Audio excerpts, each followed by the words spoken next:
Today on Stronger Than Reason, we'll get meta with KMFDM's third album, UAIOE.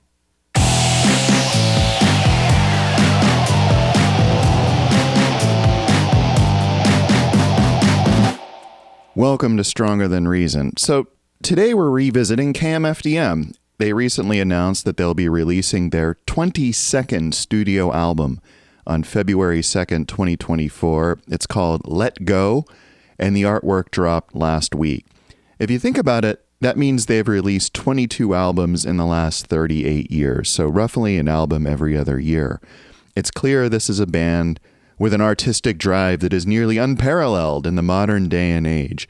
And it's equally clear from the response of this announcement that they continue to have a devoted fan base online. And how many bands can claim that after nearly 4 decades? Not many. And not only are they dishing a new album, they've announced a tour, and I'm happy to say they'll be coming to my neck of the woods, so I'm psyched to check them out.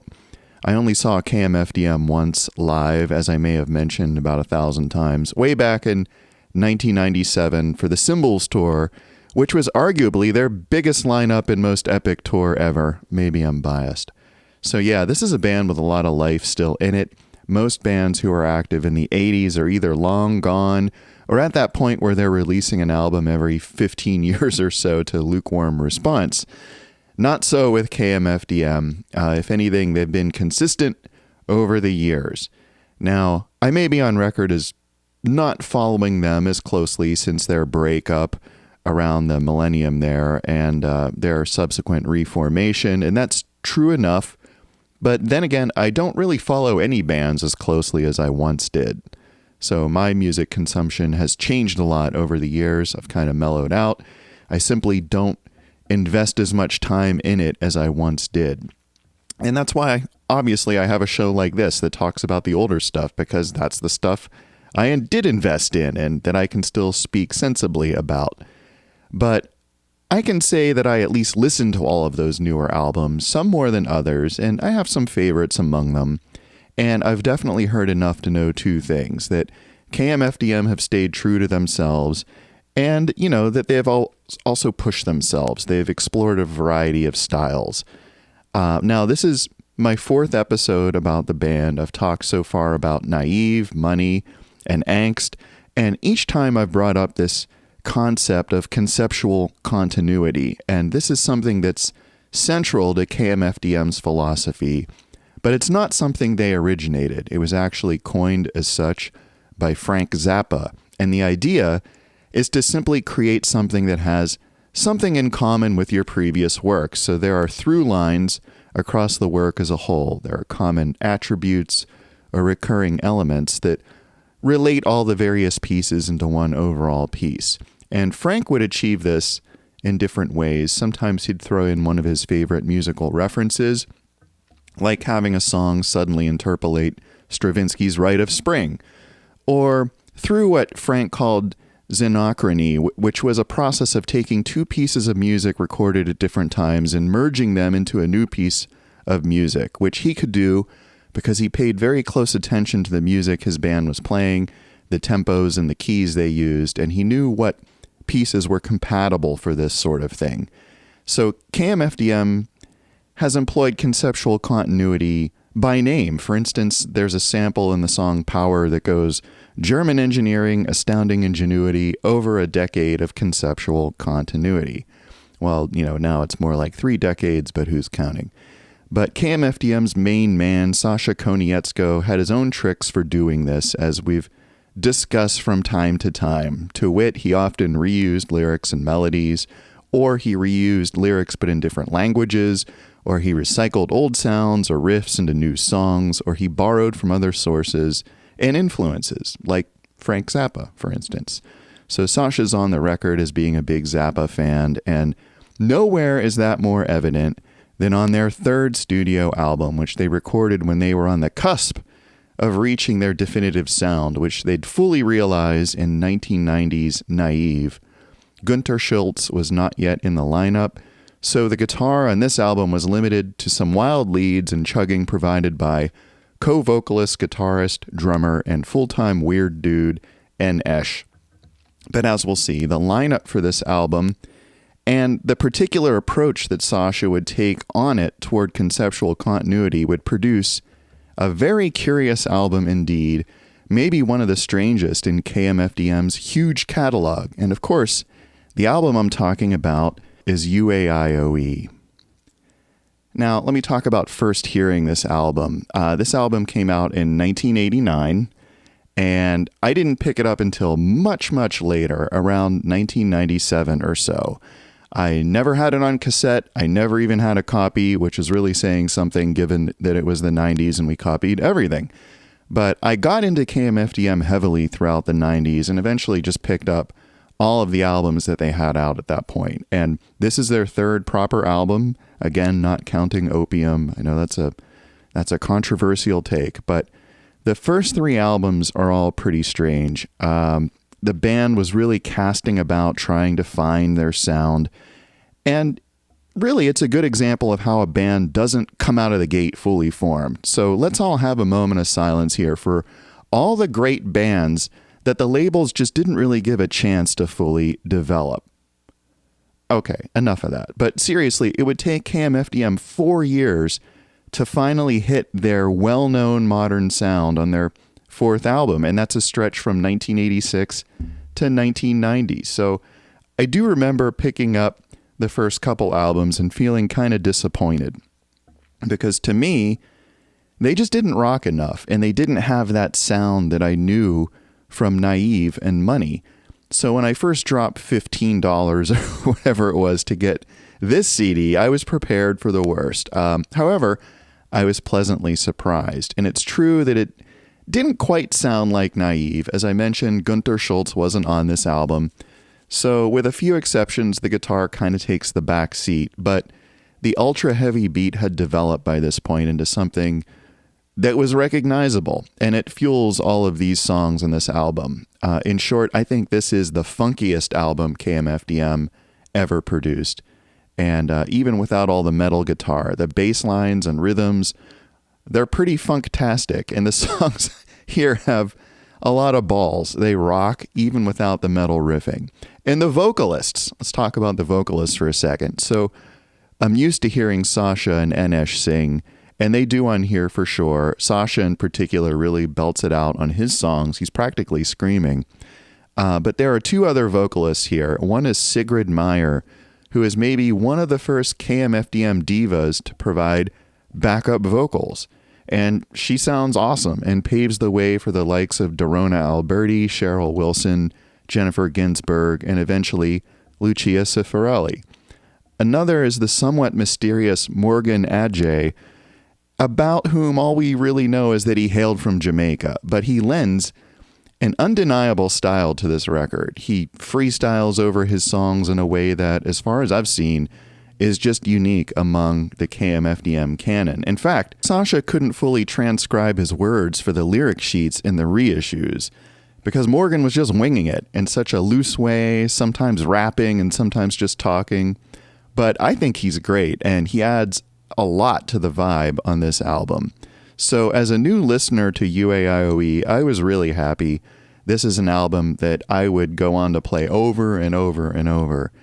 And in particular, 97 and 98 were a time in my life where I was effectively living in two places that were about 3 hours apart, so I'd often have to commute between them, no matter the weather. So I'd throw my trusty Sony Discman into my Ford Escort, and I'd use my little FM radio adapter to broadcast the music to my car radio. Do you remember having to do all that? And of course, I had a wallet full of CDs that only held like a dozen or so. And let me tell you, I spent a lot of time trying to pick the correct CDs for every trip I took, depending on my mood. Those were the days before even iPods, of course, so those were the dark ages before the turn of the millennium. So you have to imagine how thrilled I was to finally get an iPod in 2001 or whatever it was. I got one pretty much right when they came out. It was a total game changer for me. But UAIOE was one of those discs that I often took on those trips, and to this day, it gives me that pleasant highway feeling. I can listen to it and close my eyes, and I'm back on the turnpike in 97 with the snow coming down, ticking off the miles with a long, dark road ahead of me. And it's actually a cozy feeling to me. I like it a lot. And it's appropriate here for the holiday season. Strangely, speaking of, I traveled much of that same route last weekend visiting family. And it occurred to me to put UAIOE on just for old time's sake. But I didn't, because I wanted to spare the other people in the car who were sleeping, because I doubt they would have appreciated it. But I did think about it, just in my mind. So yeah, this album has a lot of pleasant associations for me in addition to just kicking ass. See what I did there? Production-wise, there are a couple important things to know about this album. First, this is the last album they made before joining Ministry on tour and coming to the United States for the first time as the openers on the Mind tour. So the songs in this album constitute a lot of the songs that were in their live set at the time, and I think it's fair to say that that experience playing with Ministry would inform and influence their sound. Also, Gunter would come into the picture and would play for that tour, so it's only natural that guitars would feature a lot more prominently on the following albums, which of course they did. The second thing is that they had a live drummer for this album, Rudy Naomi, and he'd stay aboard through the Ministry tour and through the recording of Naive. But then he would nope out in favor of staying in Germany with his girlfriend. And on this album, he keeps a pretty low profile, but I just wanted to point out that he was in the band. Another thing is that the reissue liner notes give a little more detail about this album's production, and they actually state that Sasha and N sequenced this album on a Commodore 64, which I think is great because that was essentially the Xbox of its day. Commodore 64s were relatively cheap 8-bit general-purpose computers. They were far cheaper than, say, an Apple II. You could just use them with an ordinary TV. But they did have, for the time, superior graphics and sound, so they were great for gaming. And some of my friends had them, and we played hundreds of games on Commodore 64s. So to hear that one was used to make this album, to me, just is really funny. I never would have guessed that. I suppose what they did was just use the Commodore as a sequencer to send MIDI notes to outboard equipment, because the sound on it wasn't really audiophile quality. It was relatively good for the day and age for video games, but not what we would call CD audio quality. But who knows? The liner notes don't really say. But I wanted to call that out just for anyone who's listening who might be into retro computing. I know there's at least one of you out there. So yeah. Another cool thing is that Adrian Sherwood produced a couple tracks here, as did FM Einheit of Einstürzen Neubauten. Adrian produced some of the previous album, Don't Blow Your Top, and you may recall from way back in episode 1 that Adrian co-produced Ministry's Twitch. And Al Jorgensen had the presence of mind to absorb every aspect of Adrian's production techniques, eventually deciding that he, Al, could do it all on his own. Well, I think KMFDM had a similar experience with Adrian in Hamburg while recording this album, because they'd go on to self-produce Naive, surely with tips learned at Adrian's knee. So I just think it's interesting that both KMFDM and Ministry bear some of Adrian's production DNA, so to speak. And it's somewhat of a coincidence that these two bands were fated to tour together and become pillars of the Wax Trax label. I just think that's interesting. Finally, and I don't know that it's generally known, but the fact is that nearly every song on this album is derived from other songs. So, as such, this album is something of a Frankenstein's monster with pieces and parts pulled from various other tracks and influences. In fact, the only song that is 100% original from what I can tell is the opening track, Murder, which we'll talk about in a bit. Everything else is pulling from prior KMFDM songs, musically or lyrically, or strangely from other popular acts of the day, as we'll see. Again, this is conceptual continuity at play, KMFDM just borrowing freely from themselves and others, not sampling, but reusing and repackaging lyrics and musical ideas, and I'll break that down in the track by track. So now let's talk about the album, and I'll start with the title. UAIOE is a pretty unusual title to this day. 34 years after its creation, you can Google it, And the only thing that comes up is this album. So KMFDM wisely staked out their own claim in the global namespace. Wikipedia, which as we all know is the next best thing to learning something, tells us that N.Esh said they always intended the name to be pronounced as a scream or something, which, if true, would be a harbinger of sorts for the Symbols album, but my friends and I always pronounced it letter by letter, and the band themselves would do so both in interviews and on self-referential songs like Inane, so that's what I'm doing here. Obviously, it's just the 5 major English vowels, but more interestingly, it would establish the pattern of most KMFDM albums having 5-character titles. In fact, that would remain the case from UAIOE up to their 13th album, How Ruck, in 2005, and that is quite a stretch. So then we move on to the artwork, and of course, like nearly every other KMFDM album cover, it was designed by Aidan Hughes, who is better known as Brute. And here's where I dive into a bit of speculation because I'm too lazy to use the Wayback Machine to check my memory. But Sasha, for sure, used to run a Q&A page on the KMFDM website back in the late 90s, around the time I was really deep into this album. And I seem to recall someone asked him who was depicted here on the cover. And again, if memory serves, he said he always thought of this guy as a Randall Flagg kind of character. And that should be familiar to anyone who's read Stephen King, because Flagg is the antagonist in his classic novel, The Stand. He's the embodiment of all evil. But I confess I could be getting this mixed up with the cover to Anthrax's Among the Living, which also shows a Flagg-like nefarious character. And honestly, I can't recall for sure. And like I said, I'm too lazy to look it up. But I think my guess is as good as any. And if someone knows for sure what Sasha and Brute had in mind here, please share. Also, let's talk about the color. So Brute tends to use one major color per cover, and this one's obviously red. In fact, most KMFDM covers feature red, and this was just the 3rd album, but the first album was also red, and soon enough, Symbols and Adios would be red as well. So maybe that's another reason why I like Money so much, because it was purple, which is my favorite color, and purple was different from all the other albums at the time, at least until Blitz came out.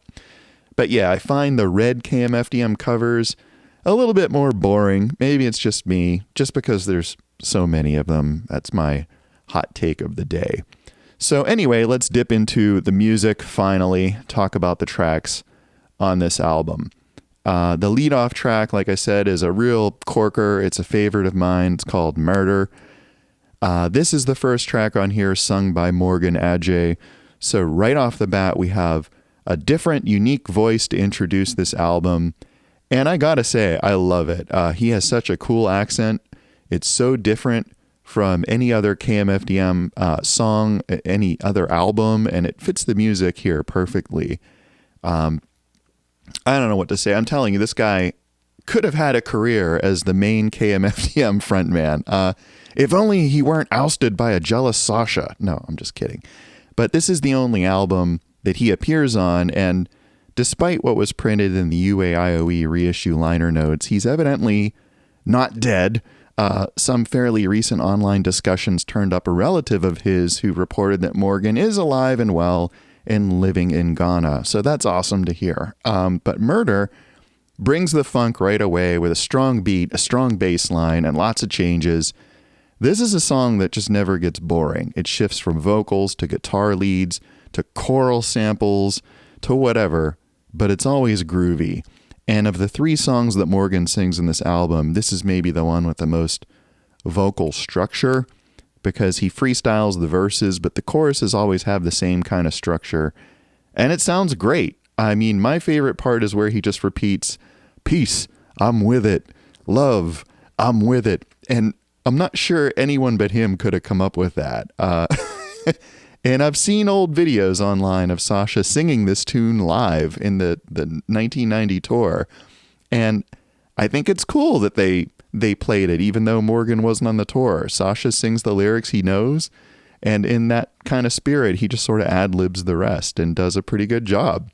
I think it's cool to have that loose sort of approach to vocals on a few songs where they're not so nailed down. It's just interesting. But going back to my earlier comment, this is the only song on this album that doesn't pull lyrics or music from another song, unless there's something here I'm missing, folks, which is definitely possible. I've been a fan of this band for over 30 years, but I'm sure there are bigger fans than me. KMFDM have an extraordinarily devoted fan base. So you tell me, is Murder borrowing from anything else? I'd love to know. But as it stands, I think it's the exception that defines the rule. The second tune here is the title track, UAIOE. I think that's why it's in red. This is kind of a mid-tempo, rockish song with a super big beat and bass line. Sasha sings this one. He really belts it out. And, you know, in later years, he'd kind of stop singing like this and go for more of a controlled spoken delivery. So it's interesting to hear this kind of different approach here. But if the words on this song sound familiar, you might be a Zappa fan, because the lyrics are taken directly from two of his songs, I'm the Slime and Tell Me You Love Me. And how Sasha got away with this, I'll never know, because it's a direct lift. You know, the credit on the album says Konietzko Esch, you know, for the writing credit, but clearly it's a direct lift from Frank Zappa. And I'm guessing Zappa or his estate just never found out about it, or maybe just didn't care about an old-ass industrial album on some indie label. But, you know, let's give KMFDM the benefit of the doubt here and assume it was meant as an homage to one of their heroes. And by the way, this isn't the first time they've borrowed lyrics from Zappa, because Don't Blow Your Top gets its lyrics from two of his songs, Dirty Love and Are You Hung Up? So this was a recurring thing on some of these early albums. But if you want to listen to Zappa's I'm the Slime or many of his other most popular songs, I would highly recommend this compilation called Strictly Commercial. And I have to admit, I'm a huge fan of the man myself, but not necessarily his music. So out of curiosity, I just kind of picked this up many years ago to see what I was missing. And I gotta say, I was impressed. You take a song like Peaches in Regalia, for instance, it sounds really cool, but it's also really complex and is definitely an example of what Zappa used to call the black page, meaning sheet music that was just densely covered in notes. In fact, he wrote a separate composition that was entitled The Black Page just to strike fear into the hearts of musicians everywhere. And the story goes that one young fan actually had the gall to transcribe it by ear and mail the results to Zappa. And Zappa was duly impressed. And that young fan, it turns out, was himself a guitarist. Some might say that he played stunt guitar. And he was a fella named Steve Vai, you may have heard of. It's just a little trivia. And if you want a good laugh, check out Steve telling the story of how he auditioned for Zappa's band. It's absolutely hilarious. It's on YouTube. Check it out. And while we're going down the Zappa rabbit hole, I would be completely remiss if I didn't mention his most excellent autobiography, The Real Frank Zappa Book. Always get autobiographies if you can, folks. Hear it from the horse's mouth, especially when the horse, as in this case, was always the smartest guy in the room. This book is brilliant and hilarious. It's written in his completely his own voice and his own style, his own everything in here. There's artwork. There's a lot of crazy stuff. There's stories from the road. I guarantee you would have a kick reading this book, and you will learn something to boot. You'll learn that Frank was far more than just a rock musician. This book gets into his early years, the early years of rock and roll, his wrangling with the PMRC, his congressional testimony, his thoughts on world events and media, and his experience as one of the world's most celebrated modern composers. So this book is well worth your attention. Anyway, Strictly Commercial has one other track that Sasha borrowed from for UAIOE, and it's called Trouble Every Day. And it's an awesome, but fairly conventional sounding blues number from the Mother's first album that Zappa admits was totally atypical for the band at the time. But they happened to be playing it at a gig when a talent scout dropped by, which might be he says the only reason they landed their first record deal because that song sounded fairly normal. And one imagines what that guy thought once he realized what sort of oddball band he had signed. But anyway, Trouble Every Day is completely badass, and we'll talk about that more in a bit. All of the songs on Strictly Commercial are classic. A lot of them you would recognize, from hearing them on the radio back in the day, but I had a lot of fun digging into them. And one other little story here. I remember traveling with my wife not long after getting this CD in the late 90s, and we were in line for coffee at O'Hare Airport in Chicago, and she mentioned wanting a muffin. So I started reciting Frank's monologue from the start of Muffin Man.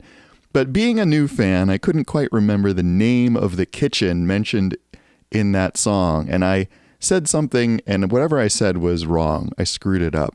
Fortunately, the guy in line behind me leaned forward and yelled, "The Utility Muffin Research Kitchen," which made us all laugh and gave me a warm feeling, realizing that the world was full of Frank Zappa fans. They're all around us. And that can't be a bad thing. It gave me a little more hope for humanity.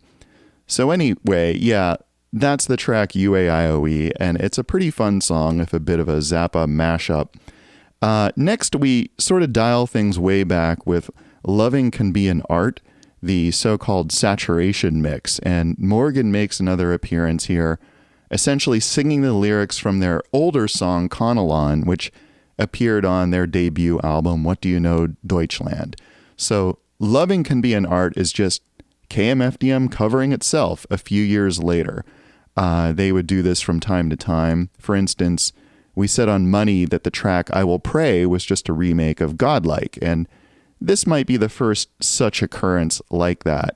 I don't know why it's called the Saturation Mix, since there is no other released mix of this song. I guess they're just naming mixes for fun. I don't know.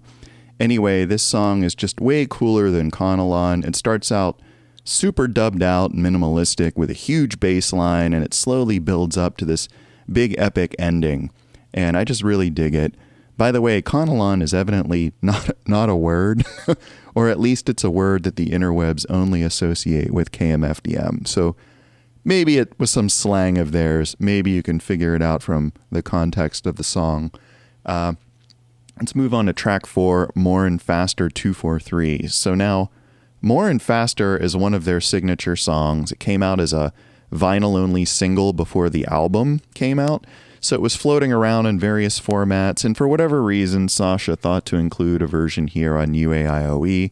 That's why I'm counting this as another derivative track. And it's the first of their self-referential songs, the songs that mention KMFDM by name. This version is very short. It's just about 3 minutes, but what a 3 minutes. This is my favorite version of this tune. It's straight to the point, no fooling around.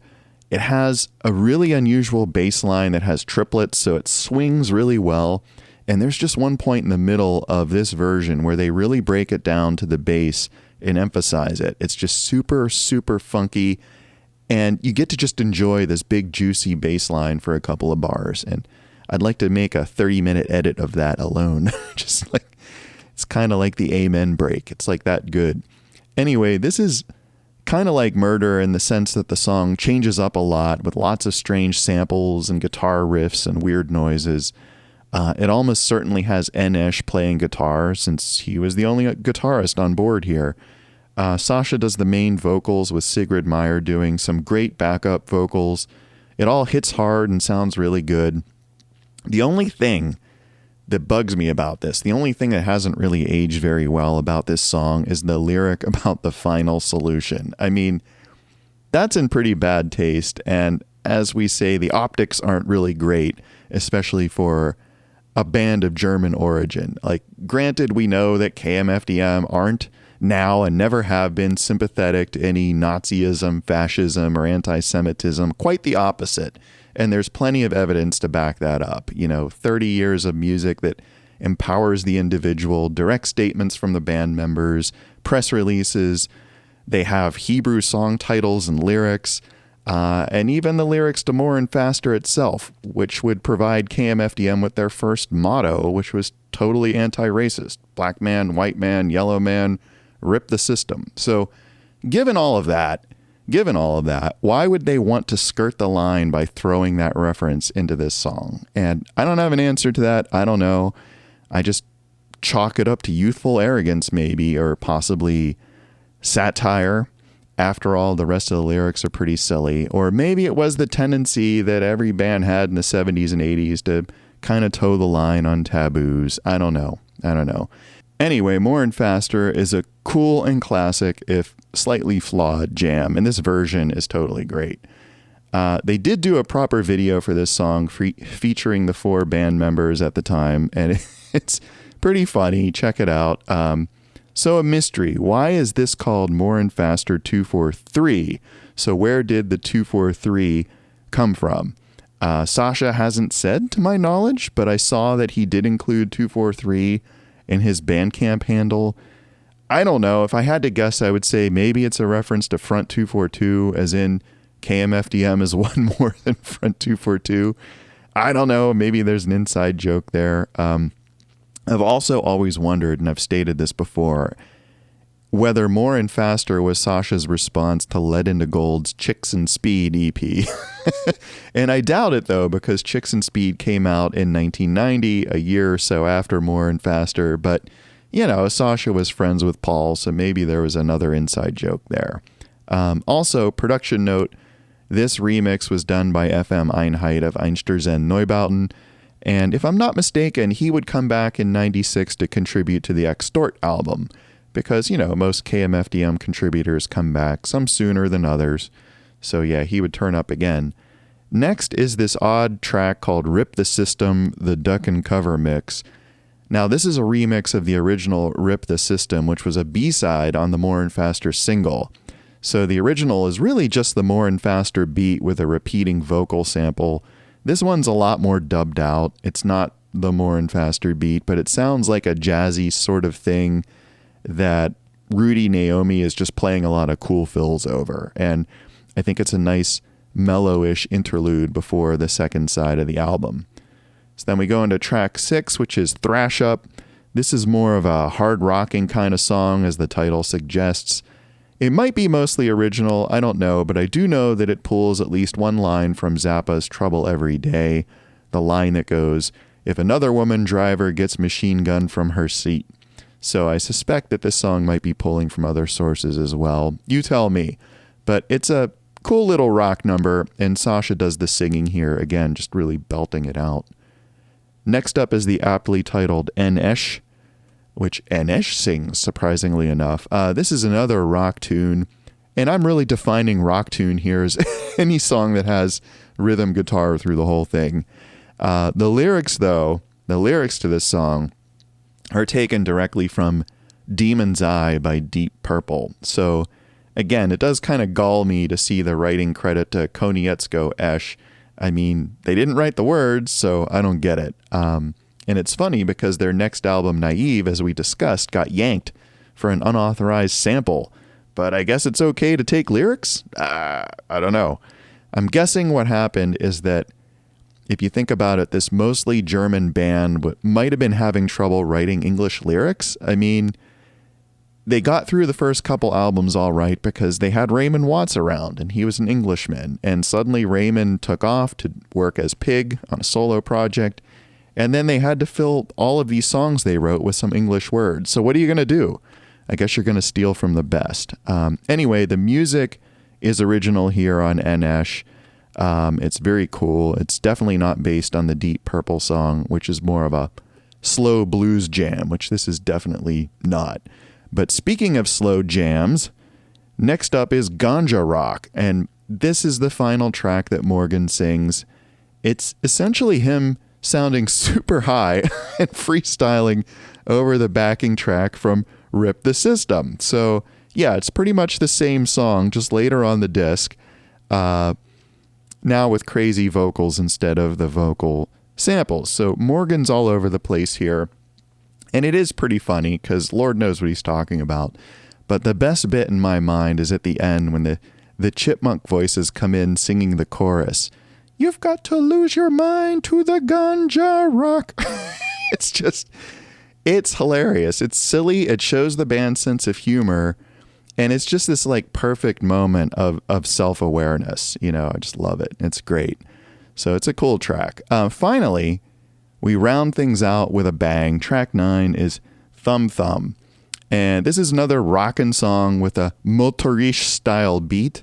It's a remake, though, of the song Kickin' Ass off their first album, What Do You Know, Deutschland. They're exactly the same lyrics, which I think Raymond Watts wrote, which is why he gets a credit here. And for years, I thought Raymond was actually singing Thumb Thumb since he sang the original, but I see now that it's Sasha doing his Raymond impression. And anyway, he does a really good job because this song cooks. The vocals are spot on. The rhythm section hits hard, and Enesh's squealy guitar leads are dope. There's even a bit of a fake ending with a filtered out drop at the end and some really cool backing vocals. I always love this track. It's a big improvement over Kickin' Ass. In fact, it makes you wonder what a modern take on Kickin' Ass would sound like with everything KMFDM has learned in the last 39 years. It would probably blow your socks off because it is just really a cool song. But Thumb Thumb is pretty rad in the meantime, and it's a great way to take the album out. And that's it. 9 songs, another typically short album from the late 80s.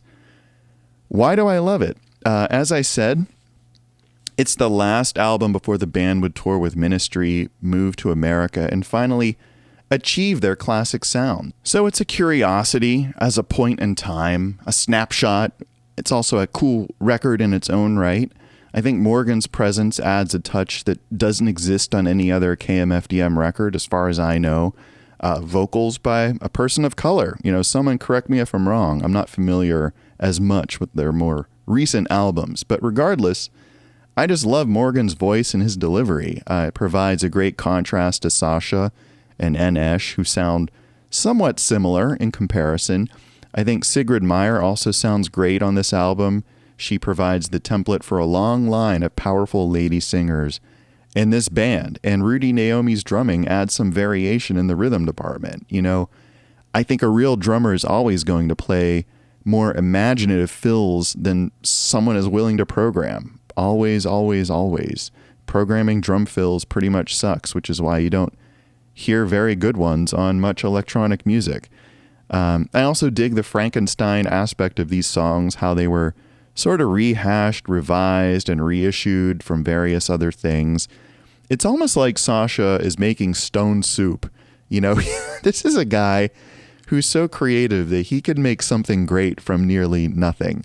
I mean, he'd do it 2 albums later on Money, as we discussed in episode 6. He made a whole album side seemingly out of thin air after Wax Trax rejected Enesh's side. And in my mind, this album captures a unique period in KMFDM's history when they were 90% of the way to the classic sound they would achieve when Gunter Schultz came aboard and when they recorded Naive. But they still super funky, and that's why I love it. What happened next? Well, go and listen to episode 38 about Naive for that. KMFDM, of course, is still going strong. Sasha and Lucia are fronting the band these days. Doesn't look like they've played many tracks from UAIOE lately, which is kind of too bad. But if you want to see these songs played live, you have to check out the live vids from the 1990 Ministry tour. They're all online. They're all pretty great. And you can tell it was fun to recreate these songs on stage. And yeah, maybe I'll catch KMFDM in a few months, see what they're up to. Even if I don't recognize most of the songs, I might hear something that gets me to dig in further. That's what usually happens in these situations. So there you have it, folks. KMFDM's UAIOE, a very odd album indeed, and one of my favorites. But as you no doubt sussed out by now, they're pretty much all my favorites. You've been listening to Stronger Than Reason, either on YouTube or as an Apple or Spotify podcast. And I'm always surprised when someone comments on something they heard here at the very end of the show, because it means you paid attention to the whole thing, which is a real achievement when you're listening to me. Just ask my kids. So I'm going to take a minute here at the tail end to acknowledge a big milestone in industrial rock, because Folks, Skinny Puppy has disbanded. Their last show was on Tuesday, December 5th in LA, and Kevin and Ogre have confirmed that the band is no more and there will be no further reunions. The band took a final curtain call on stage that night, and I was very happy to see that among all the handshaking and high fives, Ogre and Kevin, the two guys who started it all, managed a bro hug. I know they may not be the best of pals these days, but they were able to put it all aside and at least acknowledge for a few seconds all that they accomplished and to celebrate 40 years of Skinny Puppy, not to mention Ogre's birthday, and also to do that on behalf of all the fans and hopefully for themselves too. So thanks to everyone in the crowd who was there and caught that moment on camera and shared it with those of us who couldn't be there. It did make me super happy to see them in that moment. And I look forward to whatever's next for them, even though it won't be more Puppy. You know, everything ends, folks. It's just a question of whether it's a controlled landing or not. And Skinny Puppy landed the plane in style after a tremendous ride, and my hat's off to them. That's all I've got for you today, folks. As always, I thank you for listening, and until next time, stay strong.